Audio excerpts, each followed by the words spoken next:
लोग कहते हैं गवर्नर की जो पोस्ट होती है स्टेट में वो एक सेरिमोनियल होती है, बट अगर मैं यूपीएससी की बात करूँ तो ऐसा बिल्कुल भी नहीं है। समझते हैं कि पॉलिटी किस तरह से अप्रोच की जाए। अगर आप गवर्नर का टॉपिक देखो तो बहुत ही ज़्यादा इंपॉर्टेंट है। अगर उसकी डिस्क्रिशनरी पावर पे क्वेश्चन देखो तो कई बार आ चुका है। इसका मतलब क्या है कि जो आर्टिकल 153 से 167 है इंडियन कॉन्स्टिट्यूशन में, वो आपको थरली रिवाइज करना है। रीज़न सिंपल है, उसकी डिस्क्रिशनरी पावर को लेकर कई बार क्वेश्चन उठाया गया है।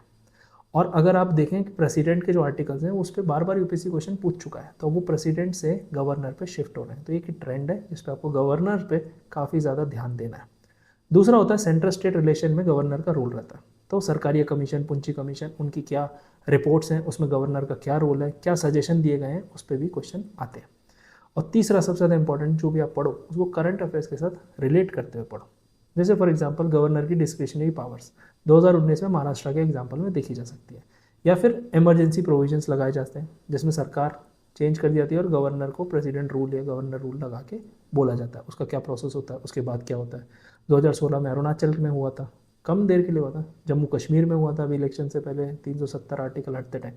तो ध्यान हमें क्या देना है कि जो भी स्टैटिक कॉन्सेप्ट है पॉलिटिक्स के, वो स्टैटिक है, बट अगर आप उसको देखो तो वो पॉलिटिक्स इन मोशन है।